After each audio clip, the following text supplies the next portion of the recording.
आता त्याची जी त्याची जी आहे त्याची जी होती मतभिन्नता होती. माझं व्यक्तिगत मत वेगळं होतं. तुम्ही लक्षात घ्या, काँग्रेसकडे त्याची 40-42 आमदार होते. किती होते? 37. आमच्याकडे 12. शिवसेनेकडे 16. आम्ही काय म्हणजे माझं गणित वेगळं होतं. काँग्रेस कधी जुनी होते त्यांनी 2 नंबरचं मत, 1 नंबरचं मत कोणालाही द्यायचं नाही असं माझं मत होतं. निवडून यायला त्यांना 22-23 हवी होती. माझी सूचना होती, तुम्ही तुमच्या आजूची काय असतील ती सगळी तुम्हाला घ्या 1 नंबरची, आणि 2 नंबर 50% शेकापला द्या, 50% शिवसेनेला द्या. 1 नंबरची गरजेपेक्षा जास्त मतं असल्यामुळं ती ट्रान्सफर होती आणि तेवढी अधिक मतं या 2 नंबरला मिळते. आणि 2 नंबरनी आपलं पहिलं मत हे सेनेला द्यावं आणि सेनेच्या 2 नंबरने पहिलं मत शेकापला द्यावं. हे जर केलं असतं तर माझं गणित आहे तिन्ही विरोधाला आली असते. एनिवे हे गणित सगळ्यांनाच मान्य असेल असं नाही, ते मान्य झालं नाही आणि त्याचा थोडं फारसांचा उल्लेख जो तुम्ही केला त्यांना यश मिळू शकलं नाही, दुसरं काही कारण नाही. कुणी कुणाला फसवलं नाही, फक्त स्ट्रॅटेजी कशी असावी या संबंधीची मतभिन्नता होती. एवढंच, दुसरा काय हल्ली 2-3 भाषणं त्यांची फार छान झाली. 12 वर्षाला साधल्या दिवशी गेले होते आणि बऱ्याच गोष्टी होते. त्याच्या आधी ते वीजला गेले होते, तिथेही त्यांनी चांगल्या प्रकारचं भाषण केलं. त्या दोन्ही भाषणामध्ये त्यांनी माझ्याबद्दलची प्रचंड आस्था व्यक्त केली, कौतुक व्यक्त केलं. आणि त्याच्यानंतर मला ते भेटायला मला थोडं बरं नव्हतं, थोडं ताप होता, त्यामुळे मी 2 दिवस सुट्टी काढली. कळलं मला, झोपेतनं उठवलं, भुजबळ साहेब आले. म्हणजे कधी आले? तर 1 तास. म्हणजे 1 तास हो म्हणजे ते जायचंच नाही म्हणजे भेटले असेल. ठीक आहे म्हणजे ते आले आणि त्यांनी काही गोष्टी मला सांगितल्या की या गोष्टी केल्या पाहिजेत तरच महाराष्ट्राचं हित आहे. महाराष्ट्राचं चित्र जर दुरुस्त करायचं असेल तर तुम्ही याच्यात येण्याची आवश्यकता आहे. त्याची भूमिका अशी होती की त्या एका मिटिंगला मी गेलो नाही, मी किंवा आमची सरकारी गेलो नाही, आणि त्याची कारणं 2 होती. ही बैठक मुख्यमंत्र्यांनी बोलवली. आमच्या वाचनात असं आलं की मुख्यमंत्री आणि त्यांचे सहकारी 20 जिल्ह्यामध्ये, 20 का जालना जिल्ह्यामध्ये गेले होते आणि तिथं जे उपोषण चाललं होतं दरांगीचं, त्या उपोषण करणाऱ्यांना ते जाऊन भेटले. तुम्ही त्यांचं फोटो छापले होते. त्यांचा काय सुसंवाद झाला आम्हाला माहिती नाही. तो सुसंवाद झाल्याच्या नंतर थोड्या दिवसांनी उपोषण सोडलं आणि नव्या मुंबईमध्ये दरांगे पाटील आणि मुख्यमंत्री यांचा एक संयुक्त कार्यक्रम मी पाहिला. तुम्ही कदाचित छापलेला होता त्यामुळे माहिती. याचा अर्थ काहीतरी त्यांचा डायलॉग होता तो आम्हाला माहीत नव्हता. दुसऱ्या बाजूला ओबीसीच्या संदर्भात भूमिका मांडणारे एका गृहस्थांनी त्या ठिकाणी उपोषण केलं होतं. त्यांचं उपोषण सोडायला राज्य सरकारचे 4-5 मंत्री ही त्या ठिकाणी गेले होते. त्यांचं काय बोलणं झालं माहिती नाही. तुम्ही छापलं नाही आणि त्यामुळे त्यांच्यातला सुसंवाद आम्हाला माहीत नसतो. आमचं त्याच्यातलं मिटिंगला न जाण्याचं कारण एकच होतं की यातल्या दोघांशी सत्ताधारी पक्षाचे लोक बोलत आहेत. एक धनंजय पाटलांशी बोलतात, एक ओबीसीवाल्यांच्याशी बोलतात आणि दोघांच्यातले काही लोक बाहेर येऊन काही मोठी मोठी विधानं करतात. पण त्यांचा प्रत्यक्ष डायलॉग काय झाला, प्रस्ताव काय होता हे ना पब्लिकला माहिती ना आम्हाला माहिती. आणि म्हणून आम्ही असं ठरवलं, जोपर्यंत धनंजय पाटलांना काय कमिटमेंट सरकारने केलेल्या आहेत त्याचं वास्तवचित्र आपल्या पुढे येत नाही आणि दुसऱ्या बाजूने ओबीसींना जे काही कमिटमेंट केलेले आहेत त्याचं फॅक्च्युअल चित्र आपल्या पुढे येत नाही, तोपर्यंत जाऊन चर्चा करण्यात अर्थ नाही. ही माहिती आधी त्यांनी आम्हाला दिली तर त्याचा विचार करू शकतो. पण त्यांनी 40-50 लोकांच्या तुम्ही तुमचं मत मांडावं असं काहीतरी सुचवल्याचं वाचलं, आम्हाला ते काही योग्य वाटत नाही. आणि दुसरी गोष्ट अशी की आग्रह काय आहे त्यांचा, विरोधकांनी त्यांचं मत द्यावं. राज्यकर्ते हे निर्णय घ्यायचा अधिकार यांचा, सुसंवाद त्यांनी साधला आणि विरोधकांनी आमचा विचार काय तो पहिल्यांदा सांगावा, त्याच्यावर आम्ही निर्णय घेऊ. ही भूमिका समंजसपणाची शांतपणाची नव्हती एवढं सांगितलं. आता भुजबळ आले, भुजबळांनी तीच गोष्ट सांगितली की झालं गेलं सोडून द्या आणि यातनं आता मार्ग काढावा लागेल, नाहीतर महाराष्ट्रामध्ये वाद वाढतील. आता स्पष्ट सांगायचं म्हणजे की या लोकांनी जी वक्तव्य केली ती वाद वाढवायला मदत करणारी होती. त्यांनी मार्ग काढायचा असेल तर सामंजस्याची भूमिका राज्यकर्त्यांनी घ्यायची असते आणि ती राज्यकर्त्यांनी भूमिका कितपत घेतली हे मला माहिती नाही, ती दिसलं नाही. त्याच्यामध्ये आपण बघितलं तर त्याच्यात वाद वाढवण्याची अवस्था त्या ठिकाणी झाली. म्हणजे या सगळ्या गोष्टीच्यामध्ये जे कोणी होते चर्चेला म्हणजे सरकारच्या वतीनं त्याच्यात मुख्यमंत्री होते, भुजबळ होते, देवेंद्र फडणवीस होते, अजित पवार होते आणि आणखीन काही लोक होते. आता या सगळ्या लोकांनी ती बैठक घेतली, त्यातनं काय निर्णय घेतले हे आम्हा कोणाला माहिती नव्हते आणि आम्हा लोकांना बाजूला ठेवून हे सगळे निर्णय घेऊन आता शांतता प्रस्थापित करण्यासाठी शरद पवारांची गरज आहे असं मार्गदर्शन भुजबळांनी मला केलं.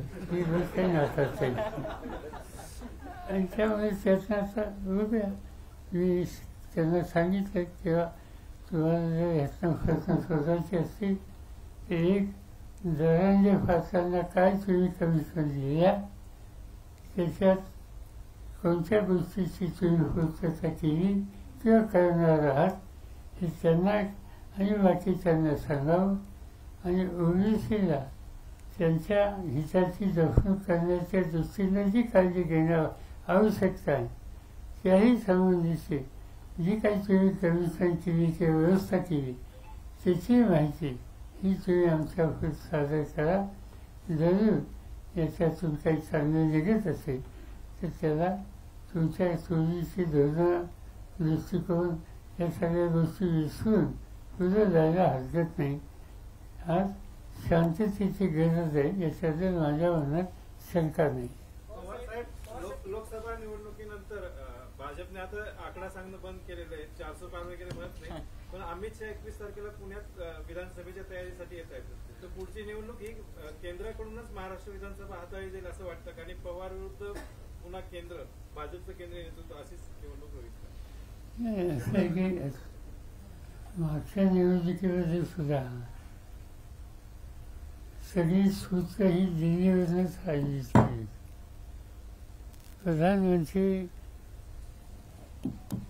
प्रधानमंत्री त्याच्यामध्ये अत्यंत आक्रमकपणाने देशात हिंदत होते आपण पाहिजे. महाराष्ट्रात त्यांचे किती 18 सभा झाल्या नाही, 17-18 काहीतरी सभा झाल्या. आणि आम्ही त्याचा स्टडी केला की 18 का 19 ठिकाणी गेले, त्यातली 4 जागा सोडल्या तर बाकीच्या ठिकाणी आम्हाला यश आले. त्याला आमची इच्छा आहे की या निवडणुकीत सुद्धा त्यांनी जास्त यावं, महाराष्ट्राला मार्गदर्शन करावं आणि मराठी जनता त्याचा योग्य विचार करेल. त्यांच्या दृष्टीने त्यांचे काय असेल तुम्ही.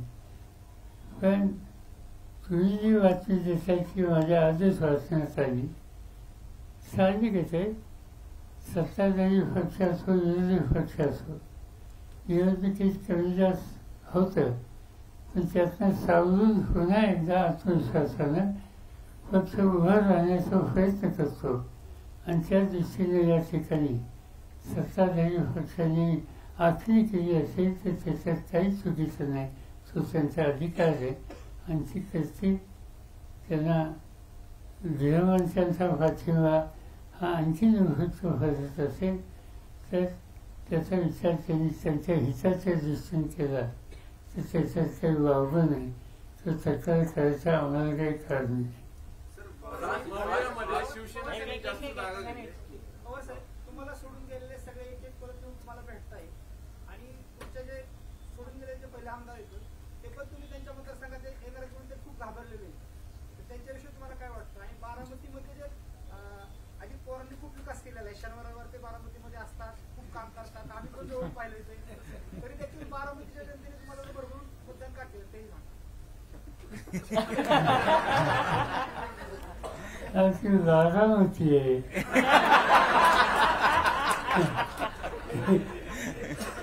म्हणजे असे की शेवटी लोक त्यांच्याशी तुमचा डायलॉग कसा वर्षाचा आहे हे लोक विसरत नसतात. त्याच्यामध्ये या निवडणुकीमध्ये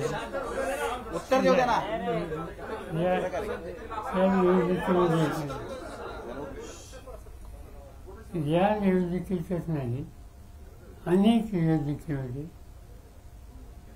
त्या मतदारसंघामध्ये मी फॉर्म भरायला जायचो आणि ज्या वेळेला शेवटची सभा असते त्या सभेला जायचो. बाकीच्या प्रचाराला कधी मी गेलेलो नाही. यावेळीचा अपवाद होत आणि त्याचं कारण माझा आणि मतदारांशी सुसंवाद चांगला आहे. त्या लोकांनी ठेवला, मी ठेवला आहे. आणि व्यक्तिगत माझा अनुभव राजकारणाचा समाजकारणाचा आहे की तुम्ही लोकांशी पर्सनल डायलॉग तर ठेवला. थोडा असा फरक आहे. पूर्वी काय होतं, पूर्वी 50% लोकांना मी नावाने ओळखायचो. आता तसं होत नाही. आता तो मतदार आल्याच्या नंतर मला त्याच्या वडिलांचं नाव विचारलं जातं, तेव्हा मला कळते की हा कोणत्या घराचा आहे. ही जनरेशन गॅप. तर हा डायलॉग, हा सुसंवाद तुम्ही कायम ठेवला तर लोक कधी विसरत नाही. अगदी साधी गोष्ट सांगतो, एक उदाहरण द्यायचं. मी मुख्यमंत्र्याच्या ऑफिसमध्ये बसलो, चिठ्ठी आली. बारामतीवरून एक बाई आली भेटायला. त्याला मी भेटलो आणि त्याला काय रसवून काय काढलं ते काय ते असेल ते काम व्हायचं.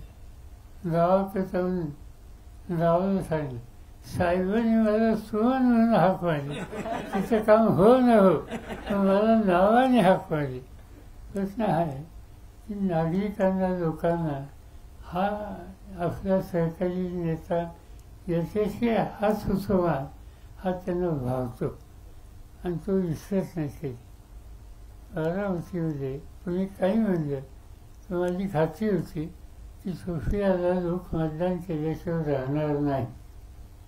आणि घरातला कॅन्डिडेट असताना सुद्धा लोकांनी 40,000 मतं सोफियाला जास्त दिली. आणि त्याचं कारण हा डायलॉग 2 फेऱ्यांचा. तुम्ही म्हणता छगन भुजबळांनी म्हटलं आहे की शांतता निर्माण करण्यासाठी आता तुमची गरज आहे, तुम्ही पुढाकार घ्यावा. पण राज ठाकरेंनी आज पोस्ट केली आषाढी एकादशी निमित्त. त्यांनी म्हटलंय की राज्यात काही वर्षांपासून, मागील काही वर्षांपासून जातीय तेढ निर्माण झाली, वाद निर्माण झालाय आणि तुमचं नाव घेतलं नाही पण त्याला तुम्ही जबाबदार असायचं. ते आजच त्यांच्या विरोधात येऊन बोलतात. त्यांचं वैशिष्ट्यच आहे. एक 18 दिवसांनी, महिन्यांनी, 2 महिन्यांनी ते कधी जागे झाले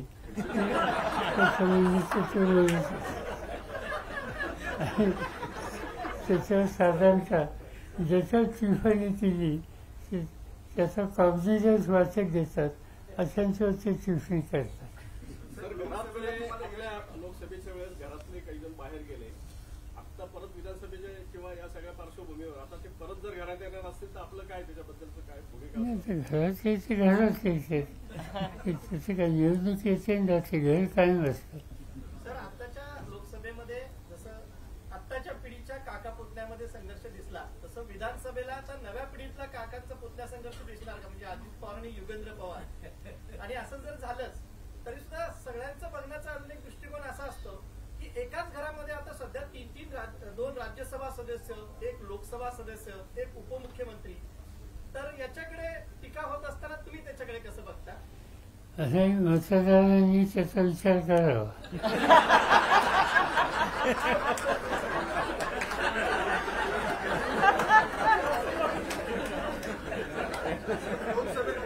नवऱ्यामध्ये शिवसेनेने हट्टाने जास्त जागा घेतल्या लोकसभेला, पण त्यांचं जर आपण स्ट्राईक रेट म्हणलं तर खूप कमी आहे. आताही ते परवाच्या विधान परिषदेत त्यांनी हट्टाने त्यांचा उमेदवार दिला. हट्ट करतात उद्धव ठाकरे मोव्यामध्ये, असं नाही वाटत? असे थोडं काय असतो हवा. कुठल्याही राष्ट्रीय पक्षाचा नेता, आपला पक्ष, आपला सहकारी त्यांच्या हिताच्या दक्षिणेसाठी आग्रही भूमिका घेतात. घेतलं ते डायजेस्ट करायचं असतं. शेवटी तुम्ही एकत्रित सामूहिक लोकांच्या समोर जात असाल तर काही गोष्टी डायजेस्ट करायच्या असतात आणि त्याच्यात फार हे होत नाही, अस्वस्थ होत नाही. महाविकास आघाडी नेतृत्वाबद्दल संघर्ष आहे का?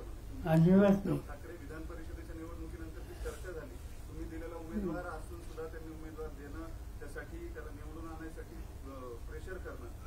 नाही, असं आहे की आम्ही उमेदवार दिले नाही. आमच्याकडे एका पक्षाची विनंती होती, आमची मतं आम्ही तुम्हाला दिली हे आम्ही सांगितलं. त्याच्यात वेगळेपणा काही नव्हता. आणि ठाकरेंनी सुद्धा सांगितलं होतं की आम्हाला आमचा उमेदवार द्या, तुमची सेकंड प्रेफरन्सची मतं आम्हाला द्या, आमची सेकंड प्रेफरन्सची तुम्हाला देतो. या सगळ्या गोष्टीची चर्चा झाली होती. काँग्रेसला 13 खासदार निवडून आले काँग्रेसचे, परंतु विधान परिषदेच्या निवडणुकीमध्ये काँग्रेसचे आमदार फुटले 7. मी वाचतो 2 दिवस तिथं काही फाटाफूट झाली, पण मी काही त्याच्या खोलात गेलो नाही. त्यांची सीट तर निवडून आली. RSSचं एक मासिक आहे विवेक म्हणून, त्याच्यामध्ये असं सांगण्यात आलेलं आहे की अजित पवार महायुती बरोबर आल्यामुळे आता भाजप नाराज झालेला आहे. अजित पवारांनी महायुतीत येणं कितपत योग्य वाटतं तुम्हाला? असं आहे की तो महायुतीच्या लोकांचा प्रश्न आहे. मी आजच्या इंडियन एक्सप्रेसमध्ये एक बातमी वाचली आणि आजच्या इंडियन एक्सप्रेसमध्ये फ्रंट पेजला एक बातमी आहे की विवेक नावाचं काही वर्तमानपत्र आहे.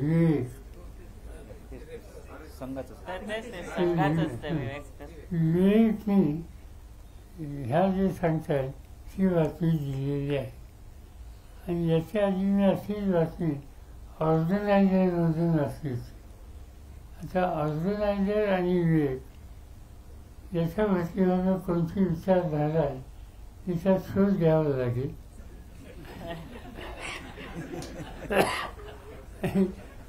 ते जे अर्थी म्हणतात याचा अर्थ त्यांच्या विचाराचे जे घटक आहेत त्यांच्यात अस्वस्थता आहे असे स्पष्ट होते.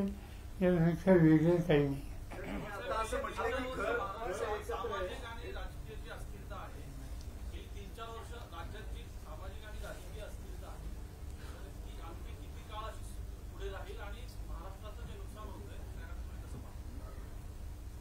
आता सामाजिक आणि राजकीय जे अस्थिरता आहे ते किती काळ राहील आणि तुम्ही त्याच्याकडे कसं बघता असं नाही, मला असं वाटतं उद्याच्या विधानसभेच्या निवडणुकीमध्ये आम्ही एकत्रित होणार निवडणूक लढवण्याचा जो विचार करतोय तो काही कार्यक्रम घेऊन जाणार असतो. तो कार्यक्रम घेताना तो म्हणजे फार मोठा मॅनिफेस्टो ठेवा असं मला वाटतं. लिमिटेड टू द पॉईंट आणि लोकांच्या दृष्टीने त्यांना आवडेल असे काही ठराविक मुद्दे घेऊन लोकांच्या सोबत जावं, एकत्रित प्रयत्न करावे. कालच्या निवडणुकीमध्ये आम्ही एकत्रित प्रयत्न केले. तिथं जी कमतरता आली ती दुरुस्त करावी आणि लोकांच्या सुद्धा आक्रमकपणे आपली भूमिका मांडावी. हे सूत्र घेऊन आम्ही निवडणुकीत जातो आणि असं वाटतं सध्या मी जे महाराष्ट्रात फिरतोय की लोकांना बदल हवा आहे आणि तो बदल जर आम्हाला तिघांच्या दृष्टीने अनुकूल आला तर मी एक खात्री देतो, काही झालं तर आम्ही 5 वर्ष सरकार उत्तम चालवणारं महाराष्ट्राच्या जनतेला दाखवू. त्याच्यात नेतृत्वाचा प्रश्न येणार नाही. मी स्वतः कुठल्याही पदाची अपेक्षा मला करायची इच्छा नाही. खूप साऱ्या गोष्टी बघितल्या. चांगलं राज्य चाललं पाहिजे आणि लोकांच्या विश्वासाला पात्र ठरलं पाहिजे. एवढे एकूण सूत्र आम्ही तिघेही घेऊन जाणार. असं म्हटलं की घर हे घर असतं. अजित पवार गेल्यानंतर त्यांचा तुमच्याशी डायलॉग होतो का हा पहिला प्रश्न. आणि दुसरी गोष्ट ते जर परत आले मी आता घर म्हटले ते केवळ कुटुंबाच्या उद्देशानं की राजकारणाच्या सुद्धा उद्देशानं ते जर उद्या परत आले तर तुमच्याकडे त्यांना जागा असेल. नाही घर काही सांगितलं नाही. घरात सगळ्यांना जागा आहे. पक्षाचा हा व्यक्तिगत मी निकाल घेणार नाही. माझे सगळे सहकारी या संघर्षाच्या काळामध्ये मजबूतीने उभे राहिले त्यांना पहिल्यांदा विचार झाली तर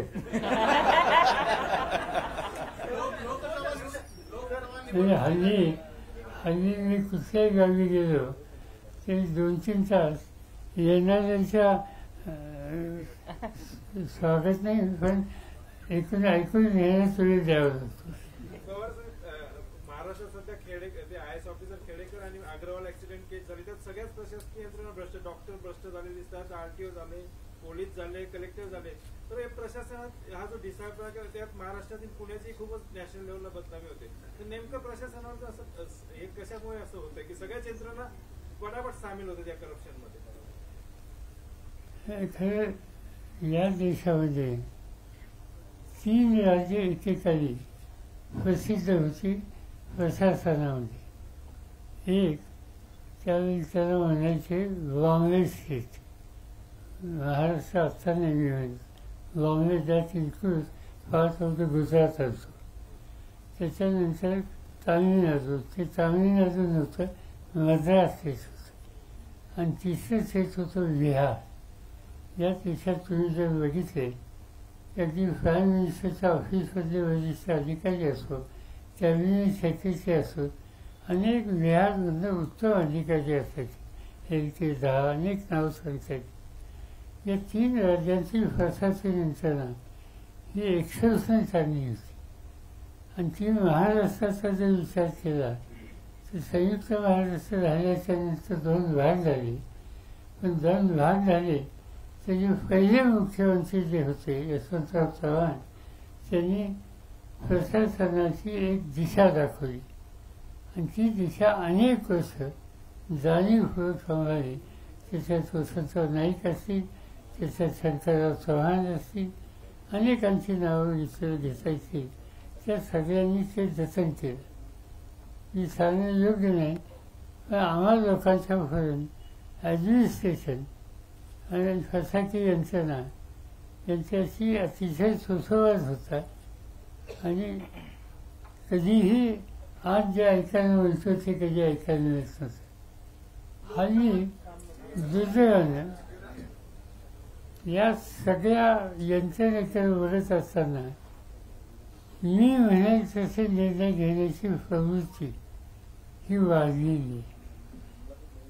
त्या निर्णय घेण्याच्या प्रक्रियेमध्ये जो कलिकेचा तो 2 मंत्रिमंडळाचे कलिक त्याहीपेक्षा प्रशासनाचे IAS IPS हे कलिक यांच्याशी जो डायलॉग पाहिजे तो डायलॉग हल्ली दिसत नाही. डायरेक्शन दिसतात. डायरेक्शन द्यायचा अधिकार आहे लोकशाहीमध्ये, नाहीच नाही. पण एखाद्या विषयाच्या संबंधी अधिकाऱ्यांचंही काही मत आहे ते जाणून घेण्याची तयारी ही हल्ली दिसत नाही. किंवा कुणी आपलं मत व्यक्त करायला खुद आला तर डायरेक्ट कुणी बोलत नाही, खाजगी सांगतात अशी शहाणी झाली. कर्नाटक सरकारने एक निर्णय घेतलाय की स्थानिकांना खाजगी लोक म्हणजे खाजगी क्षेत्रातल्या ज्या कंपन्या आहेत त्यांना नोकऱ्यांमध्ये आरक्षण देण्याबाबतचा कर्नाटक सरकारने घेतला. त्याचप्रमाणे महाराष्ट्रात पण अलीकडे 2 निर्णय म्हणजे मुख्यमंत्री लाडकी बहीण योजना आणि एक आज काहीतरी लाडका भाऊ असं काहीतरी हे झालेलं आहे. या दोन्ही निर्णयाकडे तुम्ही कसं? नाही, कर्नाटक सरकारचा निकाल कोर्टात टिकणार नाही, तो काही टिकणार नाही. आता हे लाडकी बहीण लाडका भाऊ या सगळ्या गोष्टी आपण या बजेटमध्ये बघितल्या. बजेट हे दरवर्षी मांडले जातं. महाराष्ट्रात 2 मंत्री असे येऊन गेले, जयंत पाटील आणि अजित पवार. या दोघांनाही 6, 7, 8 वेळेला बजेट मांडायची संधी मिळाली.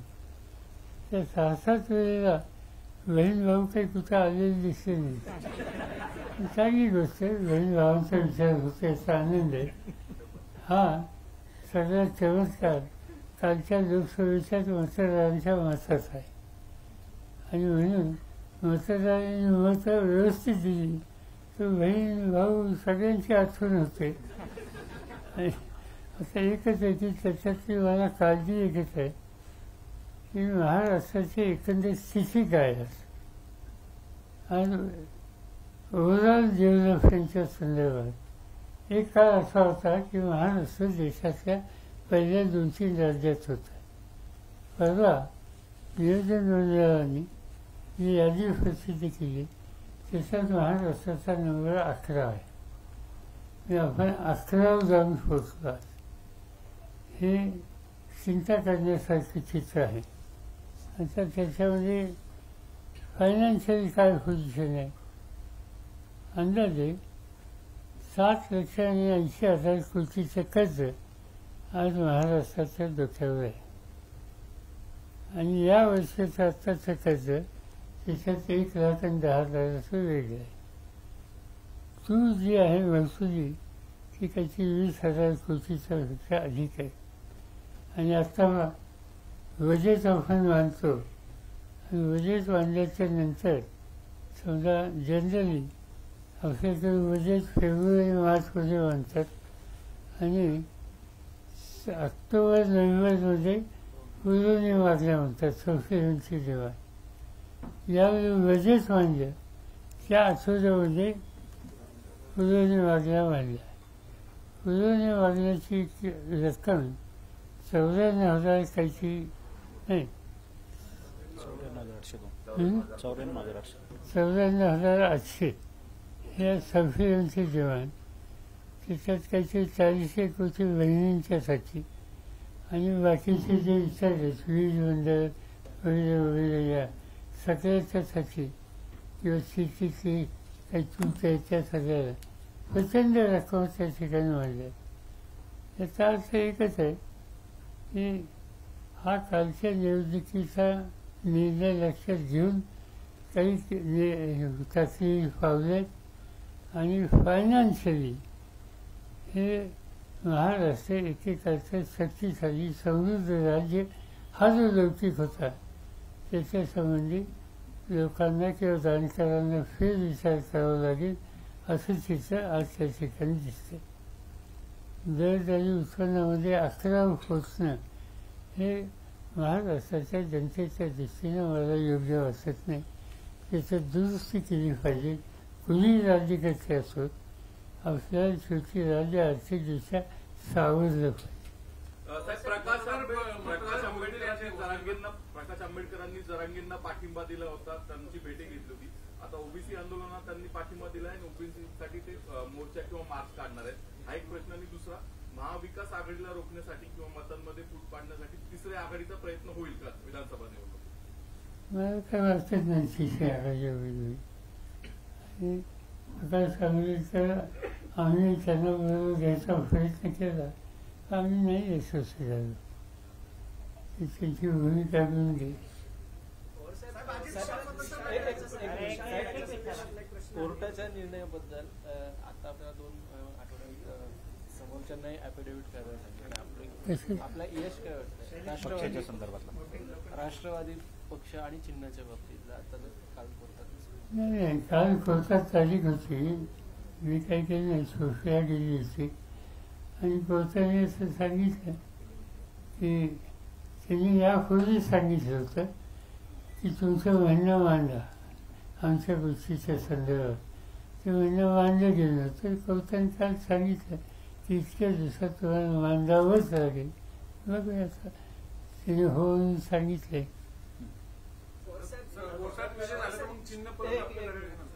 कोल्हापूर जिल्ह्यात जो आता प्रश्न झाला संभाजी महाराज आणि शाहू महाराज शिशाळगडावर जो अतिक्रमणाच्या धार्मिक ध्रुवीकरण करण्याचा प्रयत्न होतोय का विशाळगडावर अतिक्रमण? काही कसं की अतिक्रमणाच्या संबंधीची तक्रार असेल तर त्यातनं मार्ग काढावा. पण विशाळगडाचं पायथ्याशी एक गाव जिथे अल्पसंख्याक लोकांची संख्या, ते या सगळ्या प्रकरणात नसताना त्यांच्यावर हल्ला होणं ही काही गोष्ट नाही. छत्रपती शाहूराजांशी सकाळी बोललो आणि त्यांनी मला सांगितलं की जो हल्ला झाला खालच्या लोकांचा, विशाळगडावर नाही, त्याच्या खाली असलेल्या गावात, तो अक्षम आहे, ते काही योग्य नव्हतं. ते स्वतःच्या गावात गेले, लोकांची समजूत करतायत, आजही त्या ठिकाणी ते जाणार होते आणि ह्या गोष्टी काही चांगल्या